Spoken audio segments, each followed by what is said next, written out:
All right, cool. Well, welcome again, everyone, and thanks for joining another ng-conf webinar. My name is Q. I'm joined today by Jeffrey, Robyn, and Sumit from Ringle IO, or just Ringle. Today, they're going to be going over the future of Angular development with the recent release of Angular 18. So, like all other ng-conf events, this webinar follows the same code of conduct. I will post the link right after I finish chatting in the chat that has our code of conduct. But in short, be kind and respectful in the chat, and especially while the presenters are presenting. If you have any questions, feel free to ask them in the chat, and the Wrangle team will answer all questions at the end of the presentation. With that, I'll let Robyn take it away. Hey, hello everyone. Excited to chat with you all today. So I'll give like a bit of a kind of overview of just Wrangle. We're a technical consultancy, so we help different companies to integrate or get where they need to be technically. That often involves a process, some cool new tech, and we've been part of the Angular community for since the beginning. I'm gonna say Sumit's here, who you'll hear from soon, is old hat. So yeah, excited to chat. Also excited to collaborate with ng-conf. I went to ng-conf this past year and it was amazing. I always have a great time there. All right, so without any further ado, we will move on to chat about the Angular Renaissance. So I feel like this has been, as you can see on the slide, talked about quite a bit now. Kind of the word Renaissance put by Angular. Angular's always had a really great place, and it has been really since 1617 version 16, 17, 18 has been releasing some really groundbreaking features. We're excited to chat about them today. We're chatting about 18, but along with all of the pieces that come with that make it kind of a renaissance. So I guess without further ado, I will pass that on to Sumit, my colleague. I guess, yeah, I'll pass it on. There you go. Okay, thanks, Robyn. So let me share my screen and then I will start. Second. Maybe I'll stop sharing just in case. Yes. Oh, is it working? There we go. Okay, awesome. And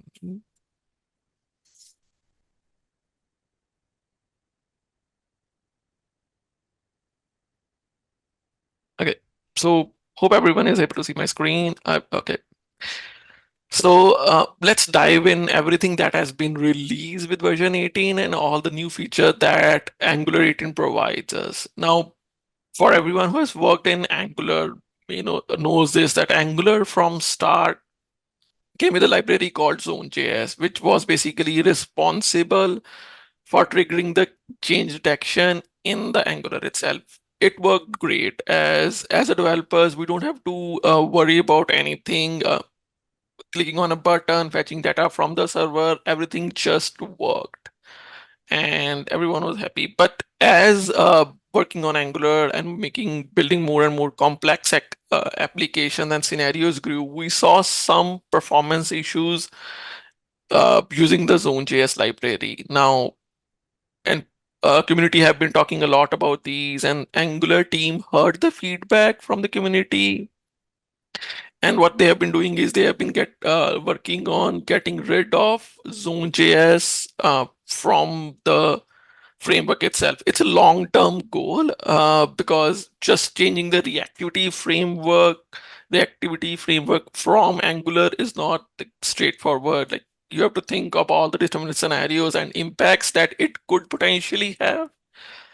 So with version 18, what they did was they have released an experimental version of Zone.js where you can play with applications without Zone.js. So what you can do is instead of using Zone.js within your application, you can have a provider called provide experimental zoneless change detection, which will allow you to have applications run without any change detection or Zone.js within that. one other thing to remove that is using the provider, you also have to remove the zone.js polyfill from the angular.json so that it's not included in the bundle itself, and there's no polyfills.js file created. So let's see that in action. I'll go with basically the presentation and demo side by side as I go with features. So I also share the demo application with everyone at the end of the with the slides. So in the project that I have, like I have an application which is basically with the zone, and there's another project called demo zoneless. In demo zoneless, what I've done is basically I have used the provider called experimental zoneless change detection, which tells this application saying, hey, don't use zones for change detection, just um, work with signals or whatever. So this was the first chain, and the second chain that you have to do is basically remove the zone.js from test from the we are basically angular.json architect tests when you're running the test for zoneless application, as well as from the build here, which build polyfills for. So now I've done only this for zoneless demo since it's an experimental. I don't want it to do for the whole project yet. So okay, with both of these changes in place, your application would run in a zone without the zones. So I have that running over here. Okay, now if you see, so I have a counter, and I clicking on that counter, it works fine. So because with the zones, you have to use signals. So for example, I created the counter signal and then created a signal over here, clicking on a button. We'll call the increment counter function, and then this will change the counter, and it will get reflected as without the zones. Angular is listening for some of the listeners clicking on the event or change of a signal property, which will basically run the change detection on the side, but not with the zone, without the zones. Now, one thing to note, if you are creating an application without the zones is, now in this application, I have an increment counter and then I have a timer counter, which basically runs, which has a set interval and keeps on running on every second. But like if the time passed and I click on that, you will see that it is getting incremented in the background, but not getting reflected on the UI. And like if I click an event on the UI, which basically triggers the change detection in Angular, what it will do is it will display that timer counter. But then, so if I click on increment, which will update the signal, which will trigger the change detection, and which will also display the timer counter. So if I click here, you can see the timer, since it's running in the background and incrementing every second, it changes to this new value over here. Now, but if we want to use that, like for example, if for some reasons you have to use the set interval in your applications which are not using zones, so there are two ways to do it. Either you convert this timer counter to signal, saying, hey, this is a signal,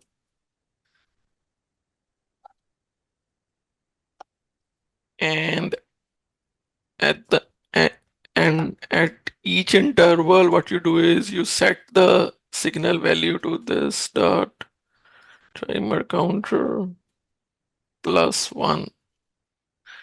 And now what will happen is, since at every interval we are resetting the signal or setting a new value to the signal itself, it will basically update that. One thing I have to do is basically, since I've converted it to a signal, it's a function, so I have to call this number.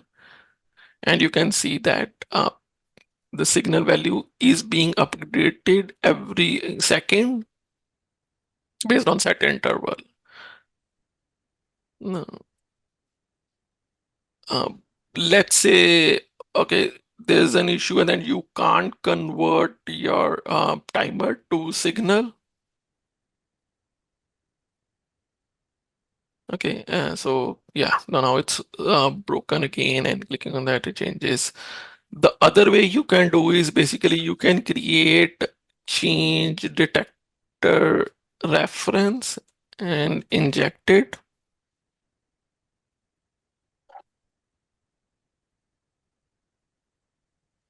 And on basically interval or change of anything that happens, what you can do is you can just call this dot change reference dot mark for change or detect changes based on your scenario, and then you will see that working.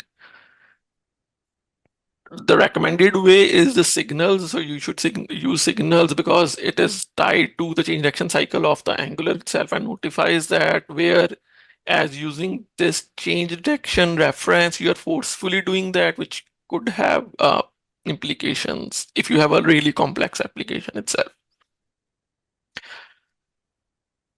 Now, one other example is like, for example, if you're using an async operation within your zoneless application, then what would happen? Now, I have this function called get users, which basically does is it fetches the list of users from the server and it returns the results itself. Now there are three ways. If you in the zoneless way, you can do it in primarily two different ways. One is using it as an observable, and what you can do is you can bind it to UI. So if it's an observable, it will get tied to change action cycle of Angular and it will get reflected. So as soon as you render the page, you will see it on the UI. If you try to do it in an old-fashioned way, the way where you have a list of users, actually, let me comment this out just so that it doesn't. Okay, now what I've done is I'm doing it in a way where I have the users list and I'm populating the users list on subscribe. And you will see that the list is not displayed on the page, but it will get displayed when I click on the button, or basically when I tell Angular that, hey, go and run the change detection cycle, and you can see it rendered over here. So now to fix this, there are two ways. Either you use the change detection reference and tell Angular, hey, okay, I'm running this async operation. I got the results, and go and run the change detection cycle itself. Or you use an observable, but since like Angular is moving to signals, what they have done is they in the Angular, while moving to signal, also created an RxJS interpolation library which allows you to convert observables to the signals itself. So what you can do is you can create, let me comment this one as well.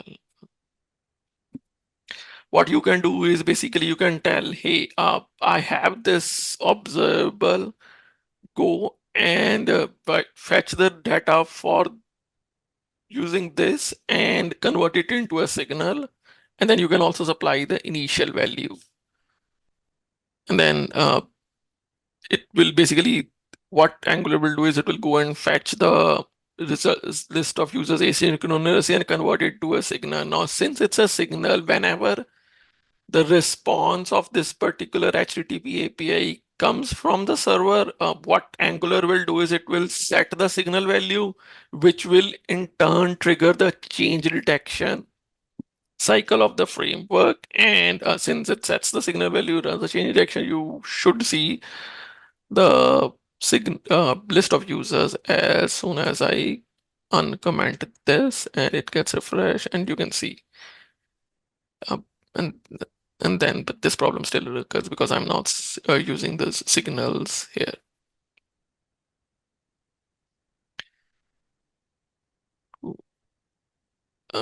And as I mentioned, Angular limits checking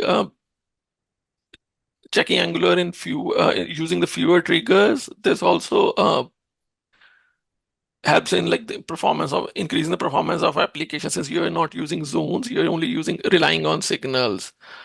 Moving forward, zoneless also would help developers in improving composability using the micro front ends as signals, and simplifying bundle size and simpler debugging processes as well. While also introducing this, Angular team introduced what I will say is they also added providers to test your applications using zoneless change detection. So what you can do is when you're using configuring the test bag, you can provide that same experiment zoneless change detection to your testbed configuration and run the tests itself.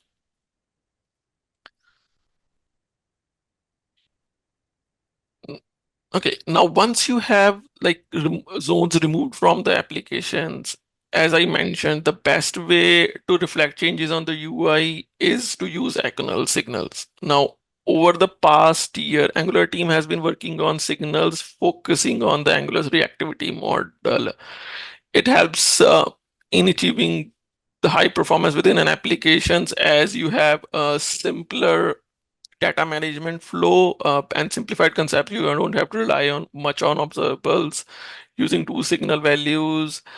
As signals are reactive, they always have some value and they're side effect free. So basically, reading a signal does not cause any other changes or execute any other code within your application itself.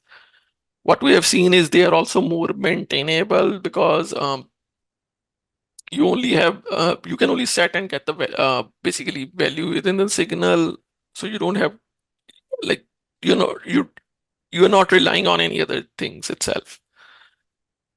Now, as a part of this, Angular team released three primitive signals initially, which is basically signal writable signals API that provide updating the values directly. As we have seen, they also provided commuted signals, which are basically we'll see that in action in a bit. Basically, what they do is you can use a signal to get a commuted value from that, and whenever that signal changes, the commuted value also changes and reflects on the UI. And effect, which is basically when if you want to look for whenever the signal value changes and reflects, and then you want to run an operation, you can use the effects as a part of that. Now, as they worked on Angular 18, they did a lot of improvements on the underlying APIs that were for the signals, as well as introduced a few more signal APIs, which is signal inputs. Signal input is basically an input value. So initially we would use a decorator at the rate input to get the values from one component within the other component. With this new signal input, you don't have to rely on that decorator. You can just create an input uh, as a signal and use that to pass the values from one component to another component itself. Now, since they were redoing that, they also redid that at the rate output decorator. Now it's not a signal, but they just created it as a function. You can say it is as a developer experience, so that you are not using decorator for one and the signal function for another one. So new output is basically a function that you can use. I'll show the examples of each of these in a bit.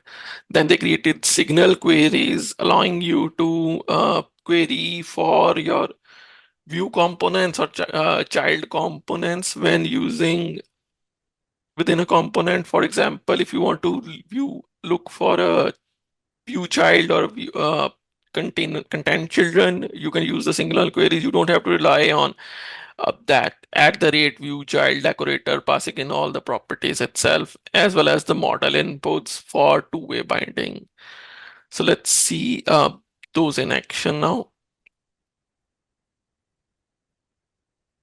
So I have this demo with Angular signals. Now the first part here shows you a regular signal. So I have created, let me open the code as well. I will close this one. Go to source and browse signals. Okay. So the first is basically a signal value. What I saying, hey, I have an counter signal. Clicking on increment, just update the counter. Just plain on showing you the functionality of the signals itself. So here I'm using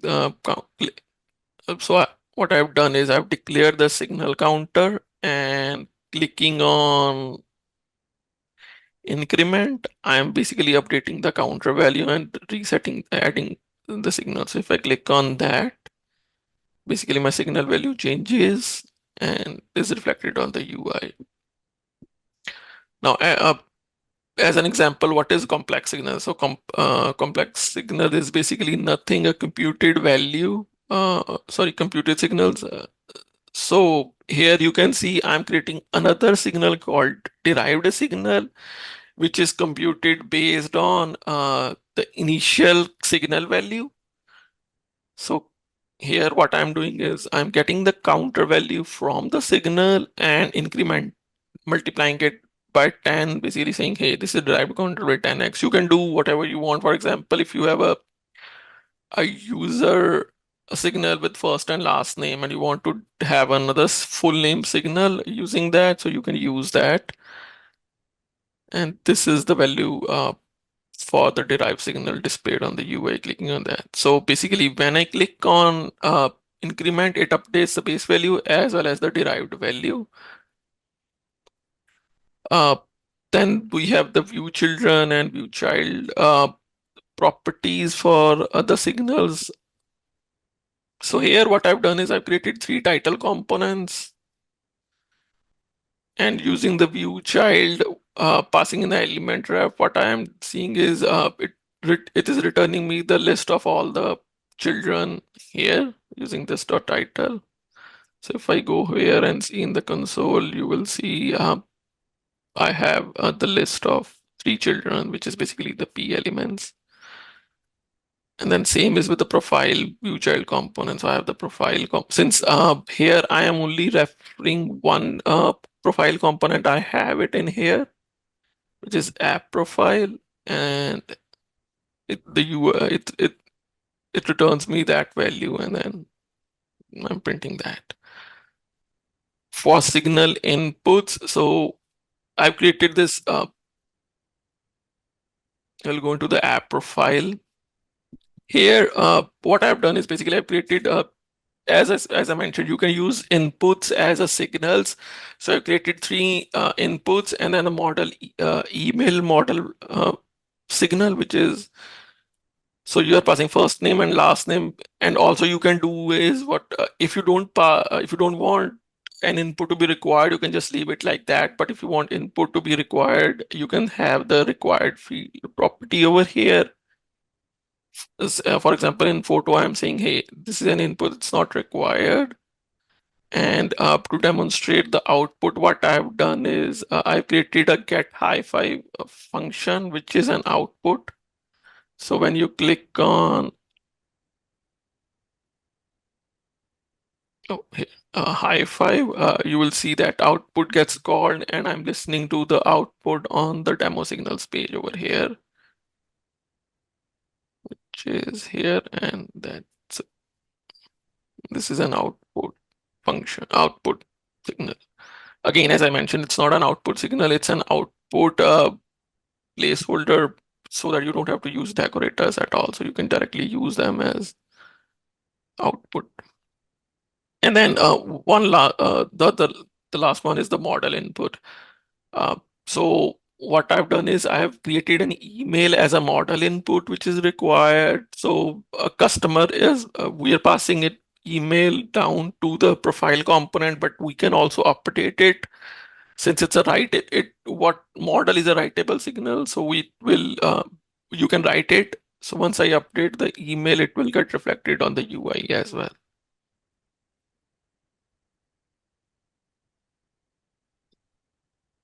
Continuing, so that was all about signals. Do you want to does it make sense to, I saw a question come up. I'm not sure if you want to wait till the end or address them while they're fresh. Yeah, given the time constraint, we should wait for the end. Fair enough. Yeah. Okay.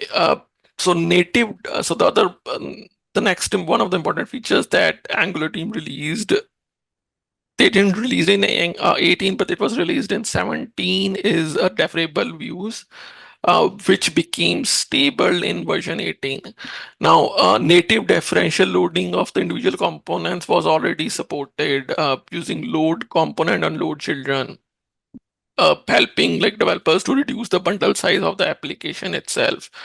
But if you want to reduce it further based on the components, let's say if you're a profile component or an admin component which gets rendered at later stage based on the type of the users, right? And you don't want them to load unless you know the type of the user itself.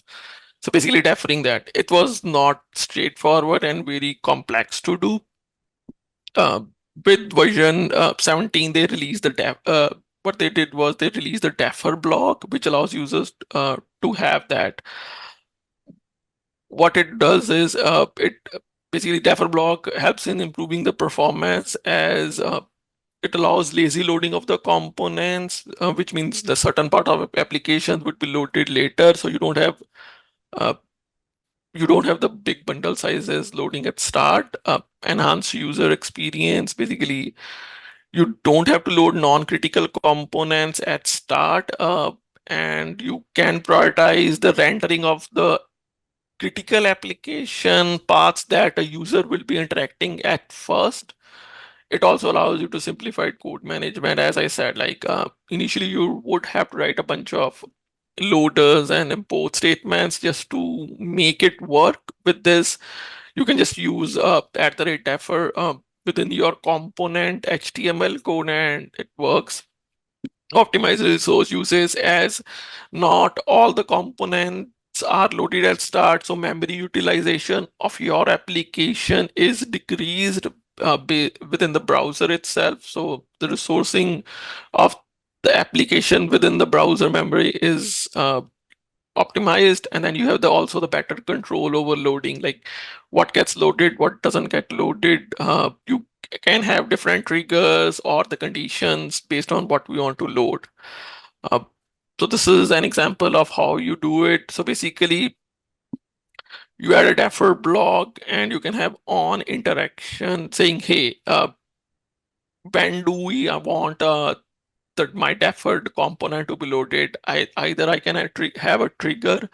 uh, there are different interactions, viewport, clicking of a button, or you can even have your custom saying, hey, only trigger it when certain Boolean value or certain property gets set.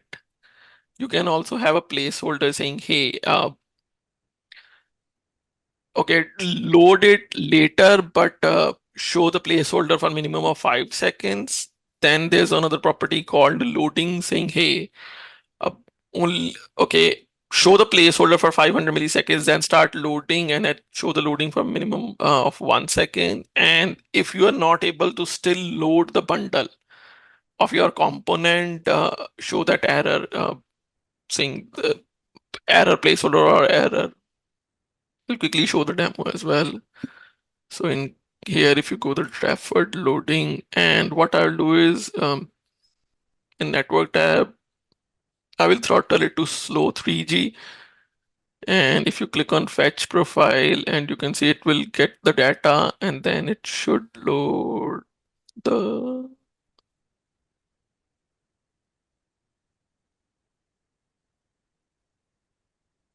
did something happen? Live demos never go quite right. Yeah. 1 second, I might have changed something. Definitely loading. Oh, my bad. I was changing something there.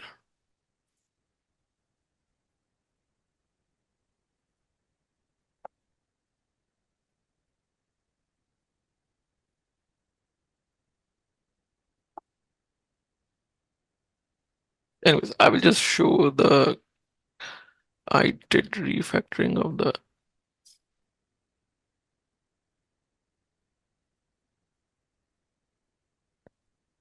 I will just add it static so that I'm not passing in the values. I was refactoring it, sorry about that. Okay, now it's there. Now I'll go and throttle it to slow 3G so that you will see the bundle size coming in. You see the spinner, and once my I have the data, it shows here. And I'll go to no throttling again. Okay, and it gets loaded. And since I'm not throttling, you won't see any bundle or placeholder here. Okay, we'll continue. Okay, the next is differential loading, since as I mentioned, was released in version 17, but with version 18, it's now stable, so you can use it in your production applications as well.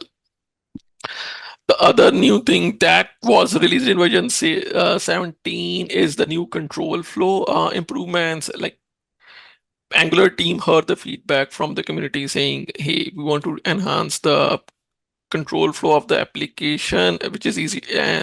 So they released @if, @for, @switch, which is basically the new control flow statements.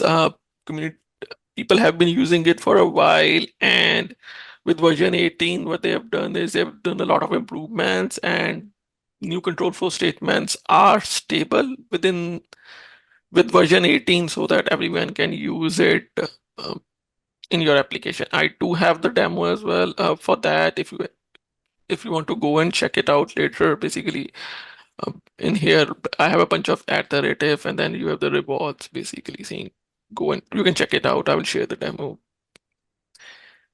later. The next thing is the default ng content. Uh, Previously, in the previous versions, ng content was used, but anyone was not able to provide a fallback for the ng content, saying, hey, let's say I don't want to provide a content for my component, and then but you still want to display as a placeholder so that for example, you don't want to mess the UI or something.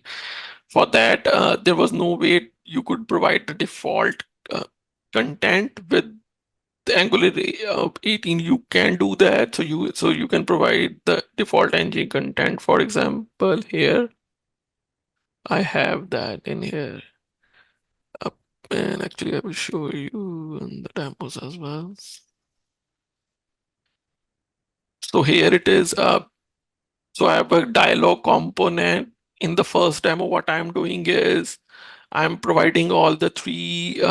It's taking basically header, footer, and the contents as an ng content. In the first one, I'm only providing the head. I'm providing all the three: custom dialog for header, dialog contents, and dialog footer. And you can see everything gets rendered perfectly. In the second one, I'm just providing the contents, but not the header or the footer.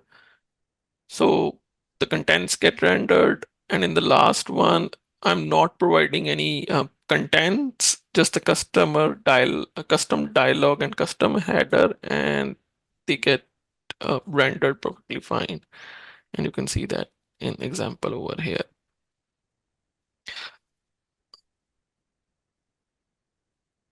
one other thing is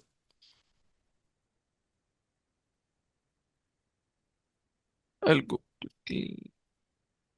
And as you can see, if you have the default header, this is the default header. If you render the header, it will just render if you don't pass in the header, it will render the default header if you have provided. If you pass in the header, it will render basically the custom app header itself in here, as you can see. One other thing Angular 18 brings is basically the unified control state change events. What it is basically, now you can subscribe to the form control events that are triggered whenever the form control changes. It's a new property that was added to a form control. It is added in the base abstract base control, so it is available to all the controls of a form or a form group if you are using. It's an observable, so it lets you to track what are the changes that happen within the form itself. You can basically subscribe. You can use the subscribe method to subscribe to the notification of all the form changes that happen, and it will basically get executed whenever an event happens. To demonstrate this is basically, if you I have this and I will go in that here. Hope you can see that. So I have basically this form which has two form controls, food name and comment, and as soon as I change something, you can see all the events that get triggered. Basically, I'm subscribing to that. So pristine value changes, status changes, all that, and since it also triggers when the form gets submitted or it gets validated. So now, since this is a required comment is required, so if I enter it, and you can see as soon as I type the first value, it did triggered the valid. Yeah, so you can see the value changes, and then the status of the form is triggered. So now I can basically subscribe saying, hey, whenever my form gets validated or the value is correct, just go and do something if you want. As well as if I now have entered everything and I click submit, and you can see it did trigger the form submit event as well. And the way you do is basically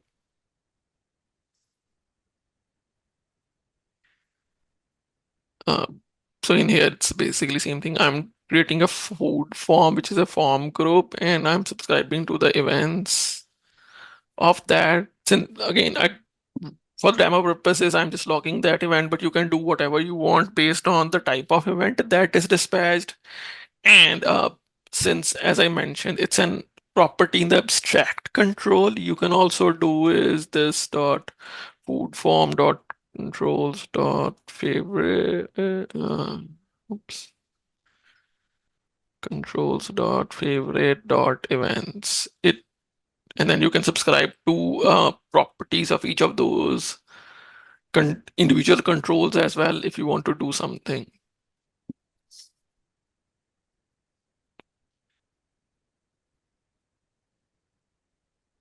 Uh, Next is the new redirect command. So before the introduction of redirect command, uh, navigation for the default route was done using a URL tree, which didn't allow us to pass any of the additional properties that we want to pass when basically redirecting to a URL. With now new redirect command, you can pass additional properties saying, hey, for example, if you want to change the location or not, and, or something else, and it allows you to do that. I will quickly show that as well. So let's say if there's an error or something and I click on, you want to redirect the user, you can click here and say, hey, go now. I have been redirected to the error page itself. Now, and you can see the URL getting changed as well. But like for in certain scenarios, you don't want to change the URL for internal purposes or tracking. What you can even do is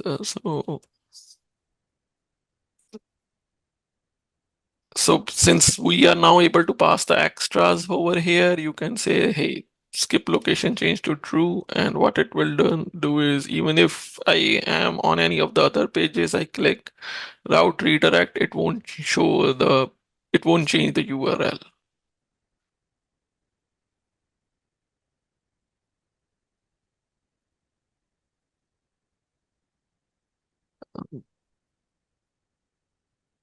That was all from my side. Now I will hand it over to Robyn to go over all the other changes that have been done in the SSR world for Angular. All right, excited to talk about Angular and SSR.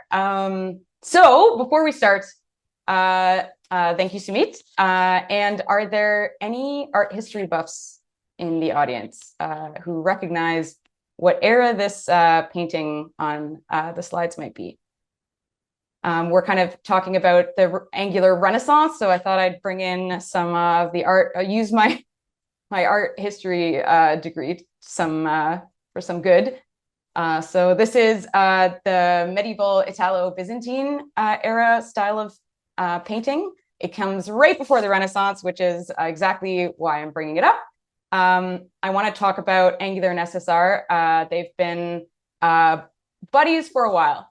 Angular has had server-side rendering since version 2. I'm going to chat about what that looked like for Angular before some of the cool changes and the Renaissance. So what SSR looked like with Angular was Angular Universal. So what this would do is generate static HTML content on the server. This includes all necessary markup files and to display the page. An example would be when a user visits like an e-commerce site. Angular Universal pre-renders the HTML for that page on the server, including kind of, let's say, product details, images, descriptions, things like that. So what would happen after that is delivery to the client. So that pre-rendered HTML would be sent to the client's browser. This would allow the user to see the content because the browser doesn't need to wait for JavaScript to download to execute and display this the basic HTML. And that would what that would look like is just the user seeing those product details and images without any without the delay of having to wait for the Angular application to load. Then Angular bootstrapping would happen, and this is where after the initial HTML is rendered, the Angular framework bootstraps the client side, and this would involve downloading the necessary JavaScript files, parsing them, and executing them. So this would be when your application starts, fetching necessary scripts to make pages on the interactive pieces of the page the user can interact with. And then the final stage would be client-side interactivity. So once it's fully loaded on the client side, it takes over the static HTML and converts it to a dynamic interactive application. This kind of waiting for that to happen, though, can cause a delay. So after an Angular, for example, after an Angular application fully loads, the user can interact with the buttons like purchase, click on the image and see that change, the image change, different product categories. Exactly, so SSR is already awesome, but you will see a delay coming from when that, seeing HTML and being able to actually interact with the page, and often a flicker. So see if we can change the slide here. There we go. Also another Renaissance painting here. We've moved from now the Italo-Byzantine era to the Renaissance. So we're chatting about when Angular kind of started to really do some the neat changes that we're chatting about today. So with Angular 17 came that improved server-side rendering. Angular 17 introduced hydration, and this is significant. We'll chat about what that means. So hydration allows that Angular to take the static HTML generated by SSR and hydrate it for full interactivity on the client side. So that interactivity can be delivered kind of all together. So Angular tries, what it does is it under the hood, Angular tries to match the existing DOM elements to the application structure at runtime and reuses DOM nodes whenever possible. So without that hydration enabled, server-side rendered Angular applications will fully destroy and re-render the DOM. So again, you'll see that flicker and kind of rebuilding. So what this does is it reduces all of the things that really matter to SEO. So to how people interact with the page. If you remember, or your website, there's a famous quote that is the longer, I'm trying to remember the exact quote, but basically that seconds matter in terms of revenue.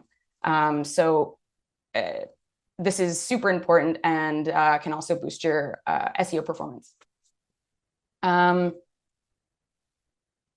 So there we go. We're going to chat about Angular 18 and the cool things that have come with Angular 18. So we have hydration.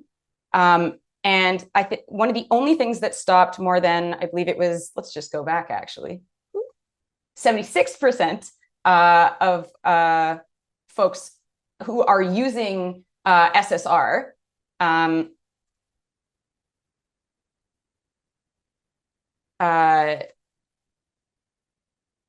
were the thing stopping them from getting to 100%, or the thing that really blocked more folks from using hydration, was that localization wasn't supported. So with Angular 18, we have localization supported, so we can have hydration with localization, and this allows these applications to be worldwide and accessible. So I mean, this is deeply important for any company or any website. With I'll demo actually some code, but basically this would just be adding the provide client hydration and adding passing in with I18N support. We will now, the other cool thing that comes with Angular 18 is that I am having a lot of fun playing with is event replay. So what this is let's say there's a delay, or the end user visiting your website doesn't have the best internet, doesn't have the best Wi-Fi connection, so that hydration gets delayed. What event replay allows is the ability to store that event. So if a user clicks on a button, and then when that hydration is possible,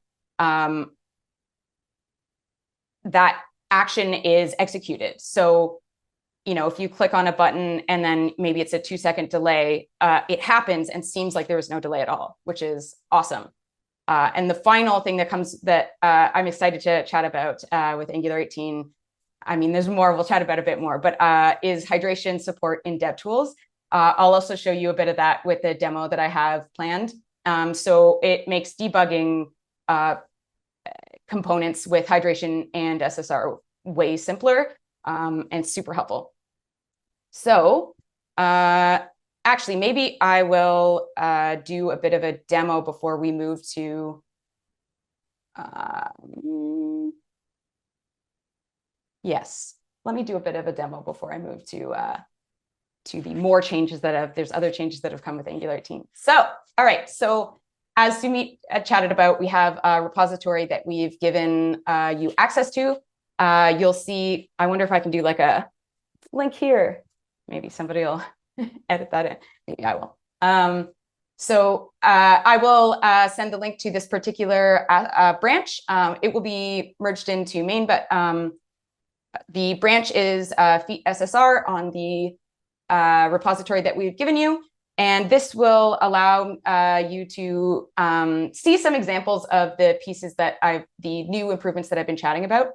So in the projects folder and demo SSR, you'll see in roots, I have event replay, home, hydration, I18N, and SSR. So you'll be able to see what all of these are. So let's go to, I have it running. The command to see it running yourself, if you were to do this, is of course in the package.json and readme. I'm building demo SSR and serving demo SSR.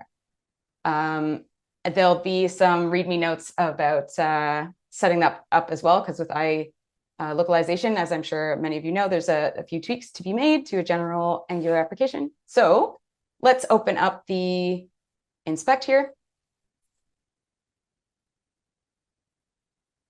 So first things first, Angular Dev Tools. Let's check that out. So what you would do is go to Chrome extensions and download the Angular Dev Tool, and then you'll be able to find it here. Super cool. Recognize that this is an Angular application, and you will notice with Angular 18 the little droplets here that show what has been hydrated. So we are home. There is no hydration support for home. I will show you what that looks like.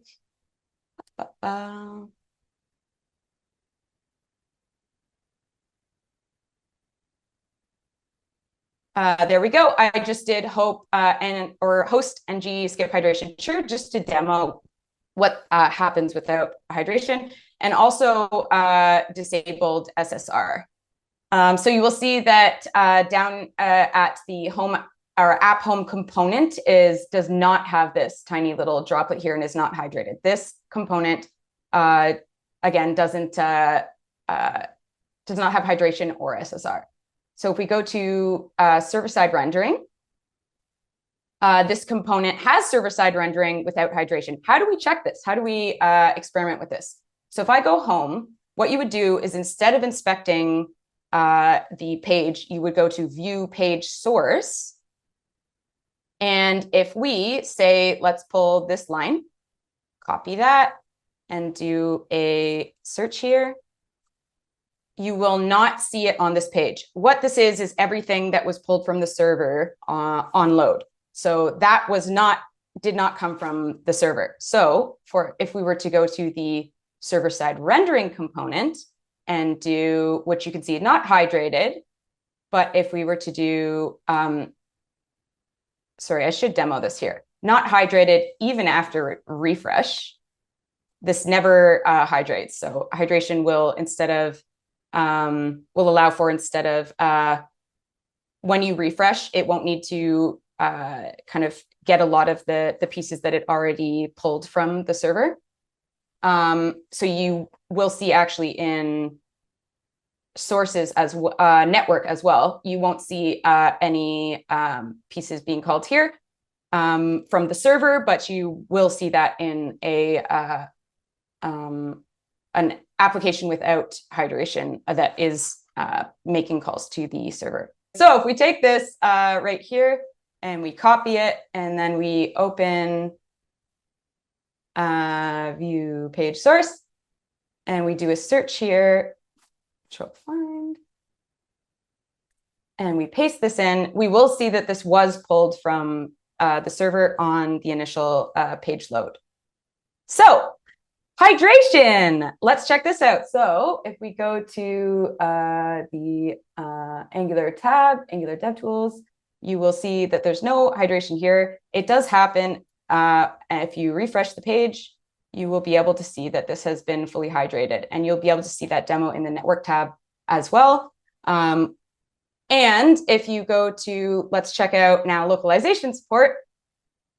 So here you will see that this has localization. If we were to go to FR, you will see that we have this going on here. This is going to load. Angular application not detected. Not sure why that is. There we go. And you can see after refresh that this is fully hydrated.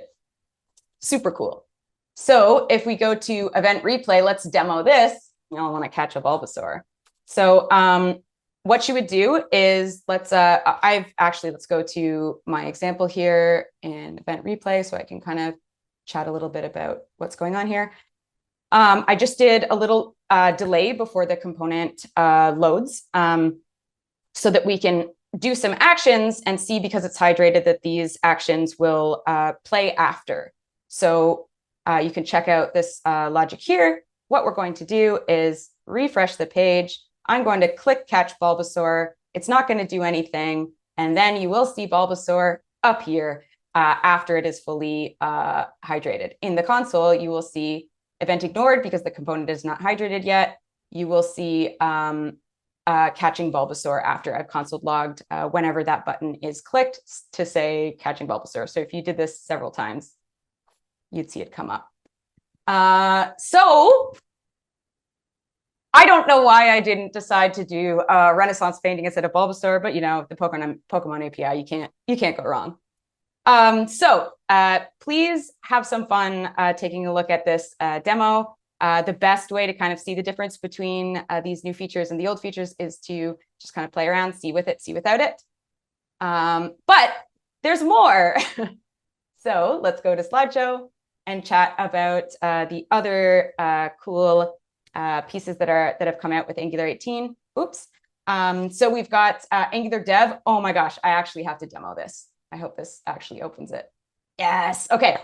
The new home for Angular development. The website has been revamped, is beautiful, is way easier to find documentation, tutorials, even making this, had some questions, was able to find it pretty easily here.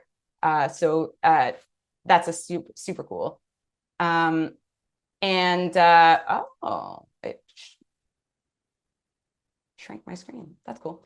The other piece is anyone working with Material 3.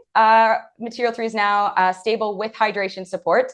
In Angular 17, we had support, but without hydration. So that is super cool. We also have the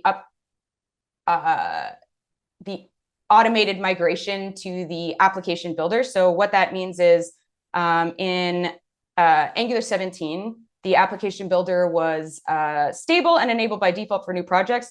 Under the hood, it used Vite and ESBuild to replace previous Webpack experience.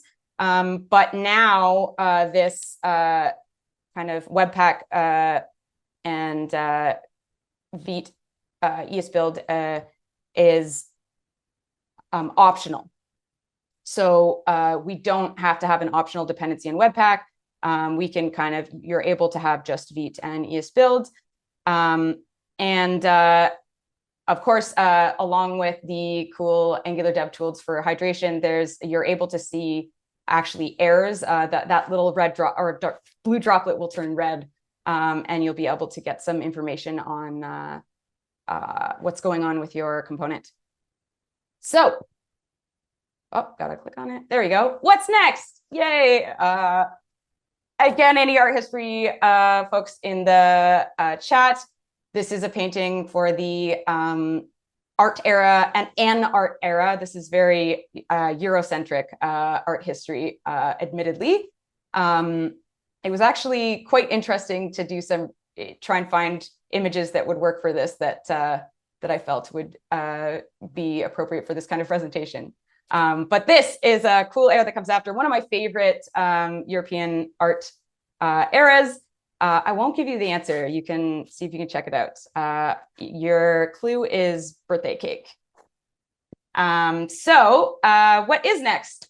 We've got some really neat pieces coming actually that have been chatted about within the Angular, within Angular. So they've actually started prototyping partial hydration. They actually prototyped this on the stage at ng-conf. So that's super exciting to share on this particular webinar. I will actually give the link for that as well, because I definitely think you should go check it out if you haven't seen the talk. It's posted publicly and it is super interesting. We also have, they're chatting about making root configuration even simpler, server root configuration, I should say. They are also working on signal debugging in Angular DevTools. This is the higher on the priority list is UI for inspecting and debugging signal-based components. And they're working on improving hot module reloading, which is super exciting. They're also chatting about evaluating Nitro support in the Angular CLI. Check out the ng-conf 2024 Wednesday morning keynote with Jeremy and Minko. Do check that video out because they actually go over some of the other things that I've been chatting about and some that I haven't. Yeah, and then we also have two-dimensional drag and drop coming as well. This would be for the Angular CDK. So please check out the repository that we've given you a link to. And thank you so much for joining us. This was amazing to chat about this. I know I've been having a lot of fun with the new Angular Renaissance and the improvements that have come with it. So I hope you have a lovely day. And I guess we'll open it up for questions. So there were two questions. One is, will on-push strategy still have an effect on zoneless apps, or is it absolute without Zone.js? Yes.